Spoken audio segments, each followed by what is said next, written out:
பொன்னியின் செல்வன் முதல் பாகம் புது வெள்ளம். அத்தியாயம் 35. மந்திரவாதி. தூரத்தில் பேரிகைகளின் பெருமுழக்கம் கேட்டது. எக்காளங்கள் சப்தித்தன. மனிதர்களின் குரல்கள் ஜெயகோஷம் செய்தன. கோட்டைக் கதவுகள் திறந்து மூடிக்கொள்ளும் சத்தமும் யானைகள் குதிரைகளின் காலடி சத்தமும் எழுந்தன. நந்தினியின் கவனத்தை அந்தச் சத்தங்கள் கவர்ந்தன என்பதை வந்தியத்தேவன் அறிந்து கொண்டான். காவல் புரிந்த தாதிப்பெண் திடுக்கிட்டு எழுந்து சற்று அருகில் வந்து, "அம்மா, எஜமான் வந்து விட்டார் போலிருக்கிறது" என்றாள். நந்தினி, "எனக்குத் தெரியும், நீ உன் இடத்துக்குப் போ" என்றாள். பிறகு வந்தியத்தேவனைப் பார்த்து, "தனாதிகாரி கோட்டையில் பிரவேசிக்கிறார். சக்கரவர்த்தியின் க்ஷேமத்தை விசாரித்துவிட்டு கோட்டைத் தளபதியை பார்த்து பேசிவிட்டு இங்கே வருவதற்குள் நீ போய்விட வேண்டும்." ஆழ்வார்க்கடியார் கூறிய செய்தி என்ன என்று வினவினாள். "அம்மணி, அந்த வீர வைஷ்ணவ சிகாமணி தங்களை அவருடைய சகோதரி என்று சொல்லிக் கொண்டார். அது உண்மைதானா என்று வல்லவரையன் கேட்டான். "அதைப் பற்றி நீ ஏன் சந்தேகப்படுகிறாய்? பச்சைக் கிளியும் கடுவன் குரங்கும் ஒரு தாயின் குழந்தைகள் என்றால் எளிதில் நம்ப முடியுமா?" நந்தினி சிரித்துவிட்டு, "ஒரு விதத்தில் அவர் சொன்னது உண்மைதான். நாங்கள் ஒரே வீட்டில் ஒரே குடும்பத்தில் வளர்ந்தோம். உடன்பிறந்த தங்கையைப் போலவே என்னிடம் பிரியம் வைத்திருந்தார். பாவம், அவருக்கு பெரும் ஏமாற்றம் அளித்துவிட்டேன். அப்படியானால் சரி. ஆழ்வார்க்கடியார் தங்களுக்குச் சொல்லி அனுப்பிய செய்தி கிருஷ்ண பகவான் தங்களுக்காக காத்துக் கொண்டிருக்கிறார் என்பதுதான். தாங்கள் கண்ணனை மணந்து கொள்ளும் கலியாணக் காட்சியைப் பார்க்க வீர வைஷ்ணவ பக்த கோடிகளும் காத்துக் கொண்டிருக்கிறார்களாம்." நந்தினி ஒரு பெருமூச்சு விட்டாள். "ஆகா, இன்னும் அவருக்கு அந்தச் சபலம் நீங்கவில்லை போலிருக்கிறது. நீ அவரைப் பார்த்தால் எனக்காக இதைச் சொல்லிவிடு. என்னை அடியோடு மறந்து விடச் சொல்லு. ஆண்டாளைப் போல் பரமபக்தையாக கொஞ்சமும் தகுதியற்றவள் நான் என்று சொல்லு."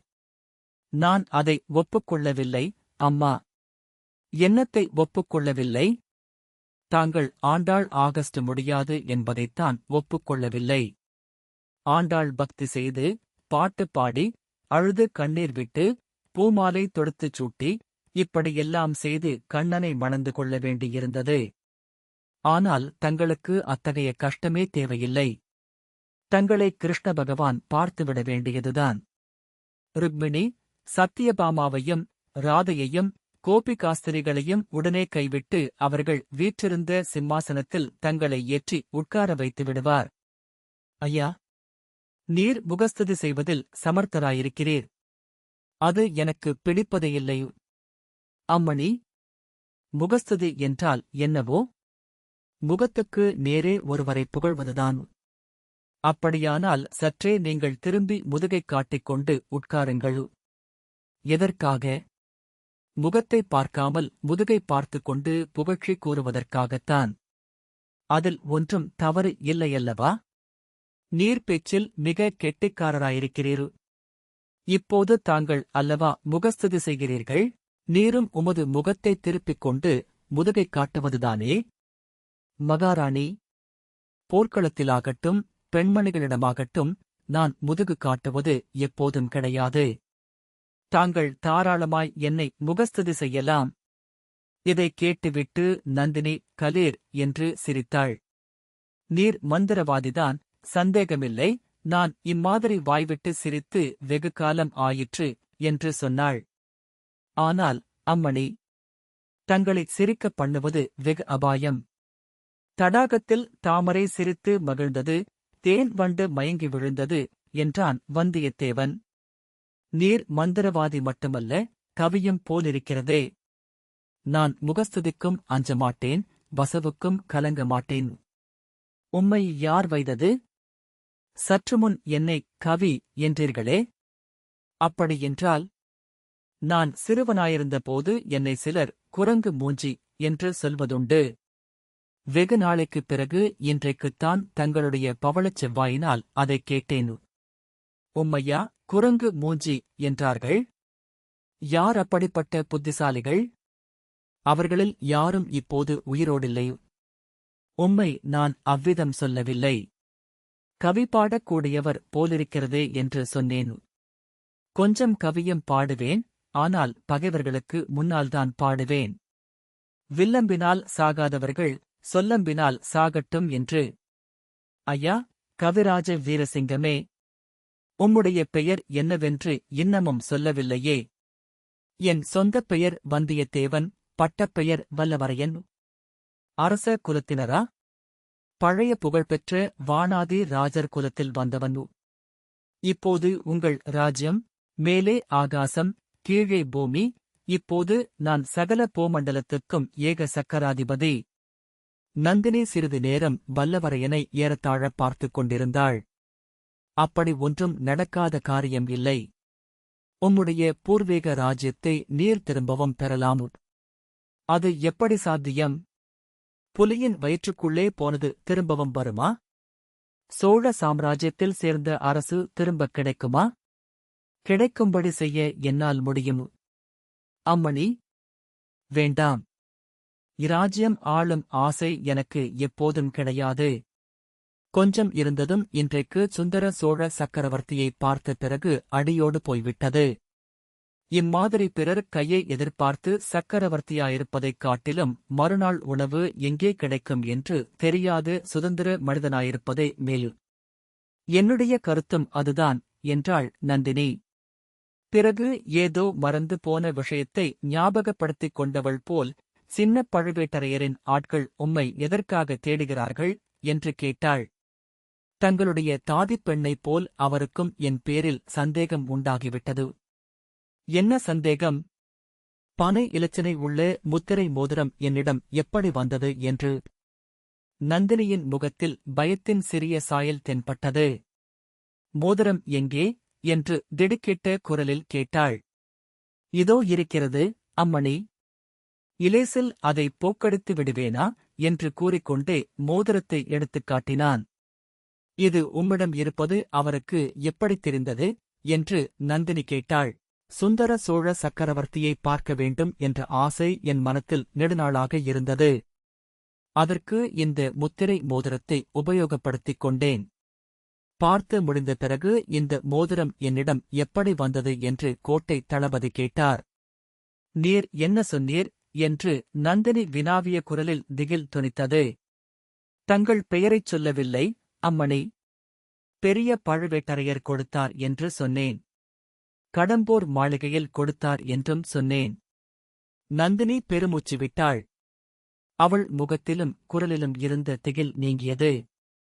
நீர் சொன்னதை அவர் நம்பினாரா என்று கேட்டாள். முழுதும் நம்பியதாகத் தெரியவில்லை. அதனால்தானே என்னை பின்தொடரும்படி ஆட்களை விட்டிருக்க வேண்டும். தமையனார் திரும்பி வந்ததும் என்னை அவர் முன்னால் நிறுத்தி உண்மையை அறிய எண்ணியிருக்கலாம் என்றான் வந்தியத்தேவன். நந்தினி புன்னகை புரிந்து, பெரிய பழுவேட்டரையரிடம் நீர் பயப்பட வேண்டாம். அவர் உம்மை கடித்து தின்றுவிடாமல் நான் பார்த்துக் கொள்கிறேன் என்றாள். அம்மணி, தனாதிகாரியின் பேரில் தங்களுடைய செல்வாக்கு எவ்வளவு என்பது உலகம் அறிந்த செய்தி. ஆனால் எனக்கு வெளியில் அவசர காரியம் இருக்கிறது. ஆகையினால்தான் தப்பிச் செல்ல தங்கள் உதவியைக் கோருகிறேன். அப்படி என்ன அவசர வேலை இருக்கிறது? எத்தனையோ இருக்கிறது.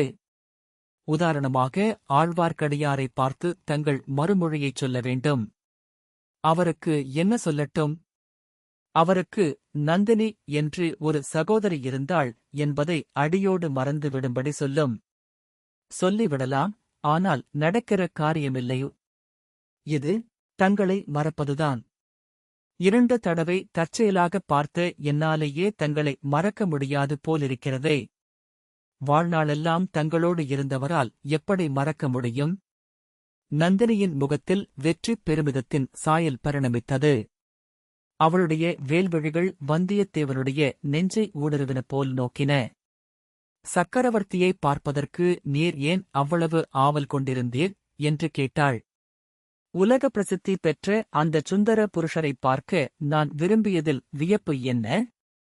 உலகத்தில் வீர மன்னர்கள் தங்கள் வீரமும் பௌருஷமும் பெருக வேண்டும் என்றும் இராஜ்யமும் கீர்த்தியும் விஸ்தரிக்க வேண்டும் என்றும் விரும்புவார்கள். அவ்விதமே பிரஜைகளை பிரார்த்தனை செய்யும்படியும் சொல்வார்கள்.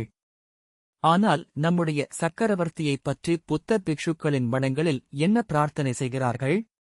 சுந்தரத் சோழர் வன்மையும் வனப்பும் திண்மையும் உலகிற் சிறந்து வாழ்க்கெனவே என்று பிரார்த்தனை செலுத்துகிறார்கள்.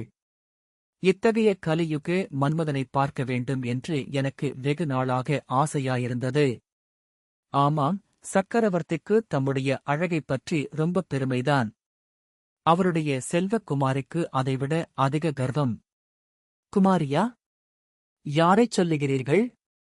பழையாறையிலே இருக்கிறாளே, ஒரு அகம்பாவம் பிடித்த கர்வி, அந்த இளைய பிராட்டி குந்தவை தேவியைத்தான் சொல்லுகிறேன். வந்தியத்தேவா, நீ அதிர்ஷ்டக்காரன்.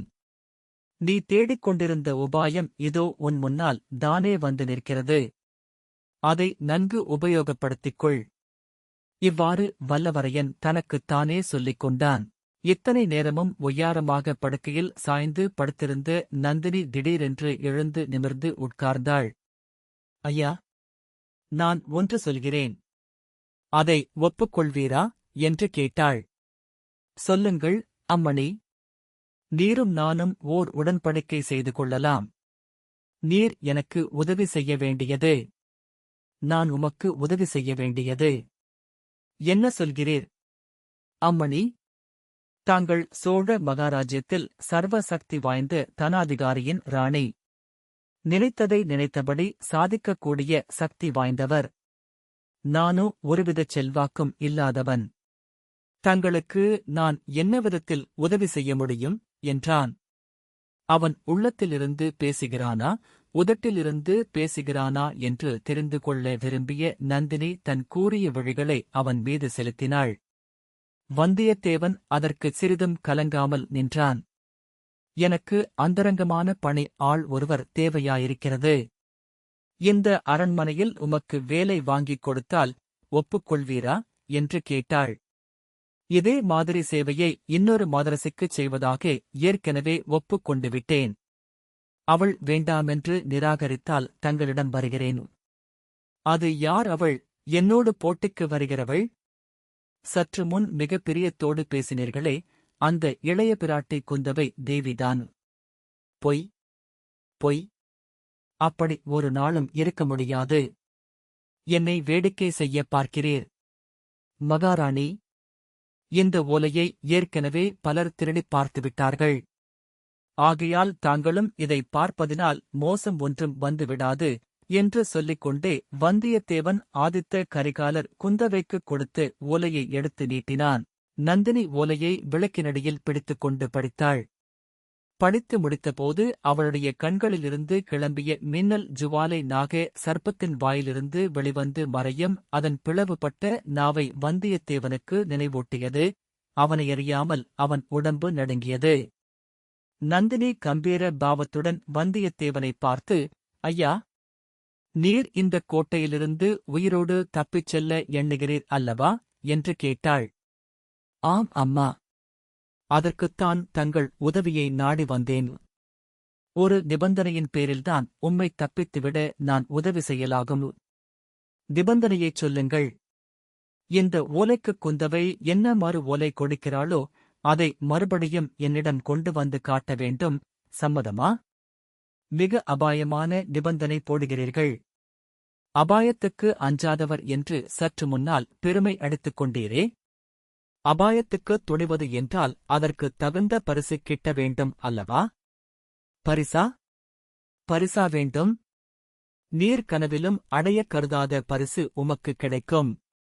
சோழ சாம்ராஜ்யத்தில் இன்று சர்வசக்தி வாய்ந்தவராய் விளங்கும் பெரிய பழுவேட்டரையர் எந்த பரிசுக்காக வருஷக்கணக்காக தவம் கிடைக்கிறாரோ அத்தகைய பரிசு உமக்கு கிடைக்கும் என்று கூறி நந்தினி வந்தியத்தேவன் பேரில் மறுபடியும் மோகனாஸ்திரத்தை தூவினாள். பாவம்! வல்லவரையனுடைய தலை சுழன்றது. நெஞ்சே, தைரியத்தைக் கடைப்பிடி, அறிவை இழந்து விடாதே என்று தனக்குள் சொல்லிக் கொண்டான்.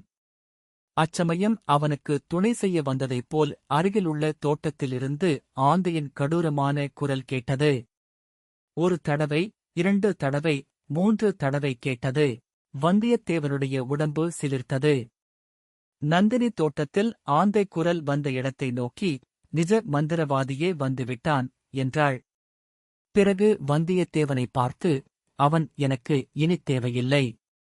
ஆனாலும் 2 வார்த்தை அவனிடம் சொல்லி அனுப்புகிறேன். ஒருவேளை உம்மை தப்பித்து விடுவதற்கும் அவன் உபயோகமாயிருக்கலாம். சற்று நேரம் நீர் அதோ அந்தப் பக்கம் போய் இருட்டில் மறைந்து நில்லும் என்று முன்னம் அவளுடைய தாதிப் பெண் போன திசைக்கு நேர் எதிர் திசையைக் காட்டினாள்.